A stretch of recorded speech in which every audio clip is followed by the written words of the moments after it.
1, 2, buckle my shoe. I am on my way to collect some keys.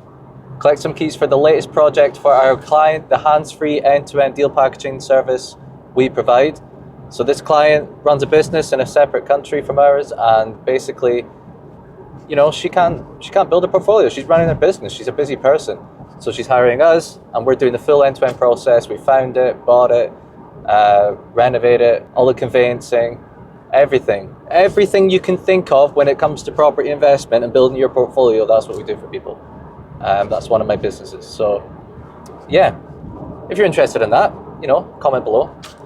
But anyway, I wanted to talk about competing versus collaborating, because there's a few people out there that refuse to work with other people, right? And if it wasn't for us working with other people and collaborating, I wouldn't be collecting the keys for today. I wouldn't be where I am today. And essentially another term for it is like co-sourcing. So you have like deal packagers who essentially, you know, find properties for people, and like I do, find properties for people. But let's say you have a buy-to-let deal packager, and they come across a property, but you know, it doesn't really work as a buy-to-let. But if we have a conversation, I'm like, look, this is what we're looking for, and this is how it goes down, and this is exactly the floor plans that we're looking for, etc., and the price ranges and that, they might just punch in those numbers and be like, oh, it works for Scott, it works for him and his clients, or it works for him and his portfolio. And from that, they'll get in touch and just say, hey Scott, got a deal, doesn't work for me and my numbers, but it may work for you and your client. Just have a look at it. If you want it, let me know. And if we do want it, if we're like, look, this does work for us and it works for our client, we'll take a chunk out of our fee and pay their like co-sourcing fee, and we'll onboard it and sell it to one of our clients. And essentially that's leveraging other people's time. Yes, it costs us money, but we're leveraging other people's time. Like, I don't have the time to be going to loads of cities and viewing loads of properties whilst project managing a bunch of projects, you know, finding clients and just running the company with Michael, you know. Like, that requires a lot of time. So we're offloading a lot of it, hopefully. And I still go out and do my viewings. I still go out and do put offers in, meet estate agents, and do all the groundwork. I still do all of that. But why would it? We're not going to get far if it's just me doing one person, one viewing at a time. If we have like loads of people that are constantly out there keeping an eye out for us, then it definitely helps, you know. I mean, it's the same with clients as well.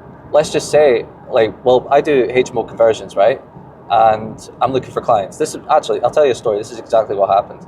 So at the start of last year, we decided to do HMO conversions. We pivoted from like buy-to-lets and stuff, and decided to like hone in and focus on HMO conversions. And from that, we didn't have any clients and we didn't have any deals at the start of last year.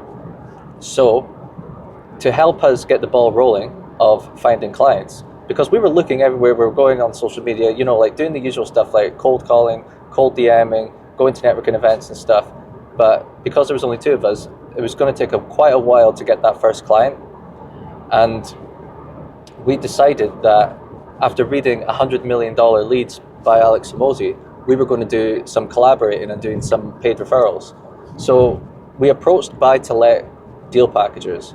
So they do what I do, but it's with buy-to-lets. And essentially, we said to them, look, if you come across a HMO investor, because I know you're going to be looking for buy-to-let investors, but sometimes you may get the objection, sorry, I only invest in HMOs, I only do HMO conversions and stuff. And if you're a buy-to-let deal packager, you might say, oh, right, okay, I'm really sorry, like, I only do buy-to-let, it's not going to work. It was nice chatting to you, and I'll see you later. You know what I mean? It's a dead lead. And what we put forward to them was, if you do come across this HMO investor, if you do come across someone and they're wanting to invest in HMOs, but it doesn't align with your strategy and you don't want to waste the opportunity, send them our way, introduce us to them, and if we do a deal with them, on the day we complete the deal, after the legals, after the conveyancing, on the day of completion, we'll pay you a referral fee. Now at the start, it was a huge referral fee. It was a massive chunk, but it got the ball rolling. And I did feel sick. Like, see, when it came to that completion day, it was like, oh, it was a lot. Like about half of our fee. It was a big chunk, you know. And at the time, it did suck. But at the time, me and Michael knew we were thinking long term that we just get these first few clients, then that'll get the ball rolling, it'll get the credibility, we'll have the deals, we'll have the evidence, like we'll be able to go to the projects, post on social media, build that experience, credibility, and then they'll refer people, and then people will start approaching us. You just got to think long term. Now, if we were competing and we didn't want to, you know, work with other deal packagers and other investors, because investors do this too. If the investors don't, if it doesn't work for their figures, like they just send it to us and we pay them like a referral fee or a co-sourcing fee. And if we didn't do that and we chose to compete and we're like, oh no, we're not helping anyone else, you know, and they're not helping us, like we could do it on our own, and we let our ego and pride take over and our ignorance, then we wouldn't be where we are today. We wouldn't have some of these deals that we have today, and I wouldn't have been able to quit my job. So what I'm trying to say is collaborate and don't compete. Just collaborate and don't compete. It depends what field you're in. If you're in fucking boxing, then yeah, you're going to compete. But I'm telling you, like in this business, what we do, deal packaging, if you want to leverage other people's time, leverage other people's money, and leverage other people's experience to help build your business and build your experience, and you know, it's definitely advised that you collaborate and not compete. Now, I'm off to a couple of the projects, meeting the architect, meeting the builder, making a couple changes here and there, make the project even better, and then at the end of the video, I'm going to collect the keys and we're going to go around the project, the 3-bed, 3 double ensuite, 3 studios. I'm going to show you around it, and you're going to see what it's like when we first get one, rather than constantly mid-refurb stages, right? Okay, I'll see you there. Spend all my money on expensive clothes, on a mink fur coat. Then I bought a house that goes. Yes, I spent my money on a swimming pool, on a lot of things don't think I'll ever use. And I spend my money on these pretty things, and I ain't got no shilling or left for me.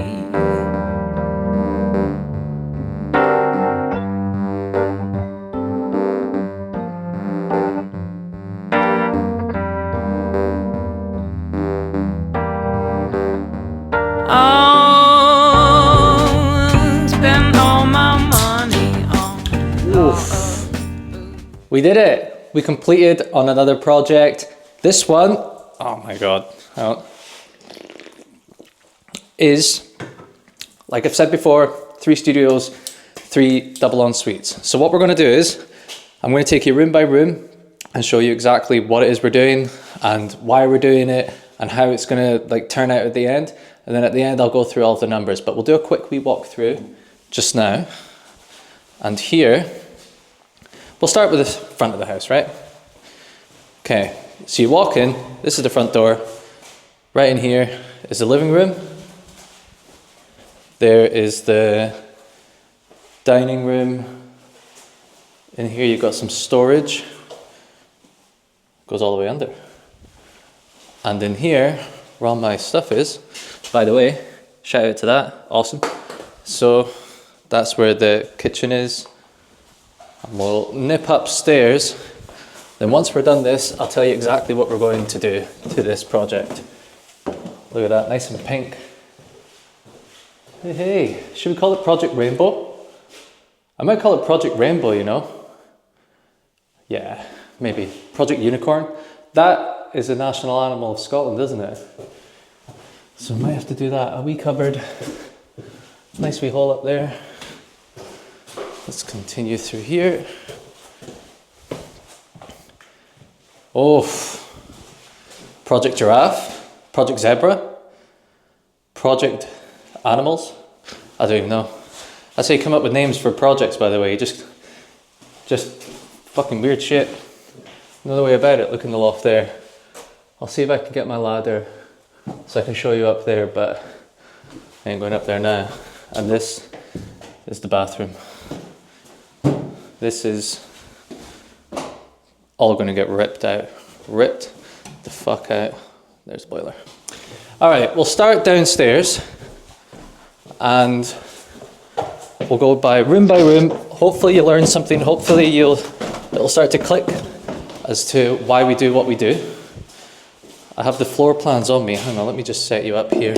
Okay, So in here we have a studio. It's a studio. Now, this studio, from what I can see here, is bang on 14 square meters, right? Here is, that's it there. Now with a bang on 14 square meters, it means it cannot go any under that. It can't go under. It has to be 14 square meters or over to meet the requirements. 14 is really tight, so when it comes to rooms like this, I like to measure throughout the build, because let's just say you're putting the stud work in and you continue measuring, you'll then realize that, okay, it's a bit bigger than we thought. Or if it's smaller than we thought, we can still have time to reconfigure stuff. You don't want to wait until the end. However, with the floor, with these plans, these will usually change, as in where the bed will go. But it's looking to be that the kitchen is over here, and wardrobe over here, ensuite tucked behind the stairs. Actually, you know what, it'd be easier if I just walk here around rather than me pointing around. So here is where the ensuite will be, okay? How are we going to get it there? So these stairs here getting taken out, and what we'll do is, see this right here, that there, that's a spiral staircase. It'll go up, across, and then up, you know what I mean? Be like that all the way throughout the house. And when we do that, that frees up space behind here, and it means we can tuck an ensuite behind it. And do you see here? This is the side of the house. So you walk in here, and that is the side of the house, right?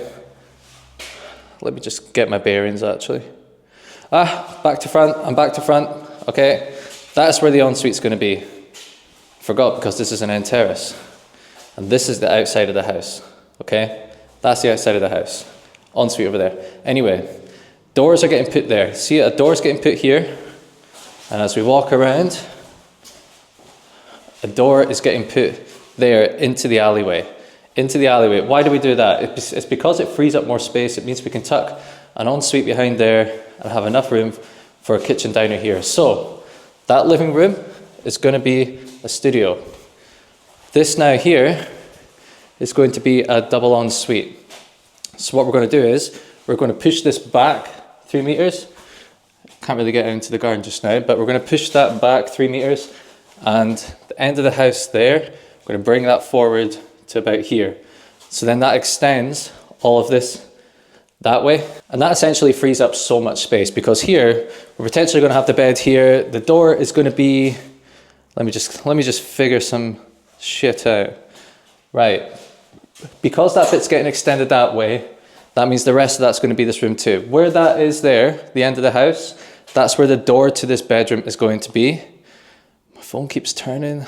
The bed is going to be here, and behind where you are, in that extended bit, that's where the ensuite is going to be, and the plant room.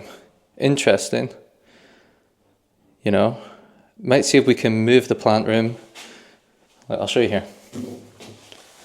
So see, let me just flip this.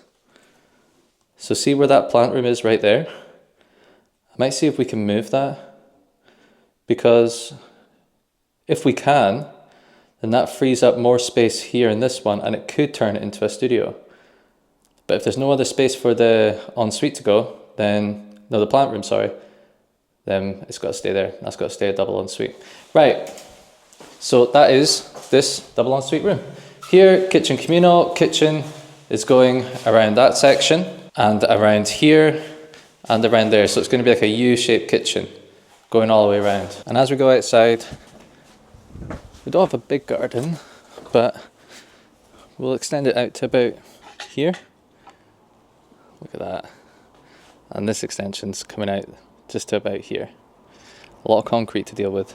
I'm sure we'll face problems there, but this is it. The L-shaped dormer is going to go up there for the loft.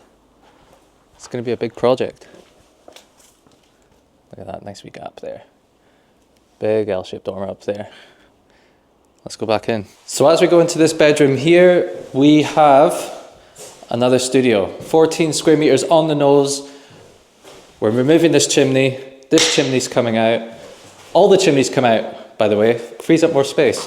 And because we're having the U-shaped staircase in here that goes all the way up, we're tucking the ensuite in here, and this is getting pushed back a wee bit so it gets more space. So, and the kitchen will go along here. This is going to be a 14 square meter studio, But like I said, 14 square meters, when it's on the regulation limit, like when it is really tight, measuring throughout is what's key. You've got to measure throughout. So as we come from that room into this room, all of these walls are getting taken down. This wall's getting taken down. And see through here in the outrigger, this, all of this, and this here, and this when it's all taken down, and this room is going to be a studio. That's going to be a studio, and the ensuite is going to be tucked in the outrigger down here. It'll be like the second half of this room. The plumbing's already there, so it's already pretty sweet. It's a good spot. So it's going to be the second half of this room, and the rest of that is going to be a studio that again is 14 square meters. This is a tight project, so we have to keep measuring throughout it. This is what's important. We have to keep measuring throughout it. And upstairs we have 2 double en suites. Okay, we have 2 double en suites, and it is, hang on, let's see if I can show you. And up there, we're going to be doing an L-shaped dormer like you'll have seen in my previous videos. So we're going to build on top of this outrigger here, big L-shaped dormer. We're going to put 2 double en suites up in the loft. All right, okay, time to go through the numbers, the bit you've been waiting for. I'm just going to run through them. I hope they make sense, okay? So 3 double en suites, 3 studios. Purchase price, 140,000. Expected renovation, including project management fee, is about 194,000. Then you've got GDV, so the end value, 466,000. Money left in is about 55,000. Return on investment, 29.6%. Now this is including all of our fees as well, which is pretty awesome. And the annual gross, so this is the, well, we'll do monthly gross first. So this is before you pay bills and everything. So monthly gross is 4,275. Annual gross is 51,300.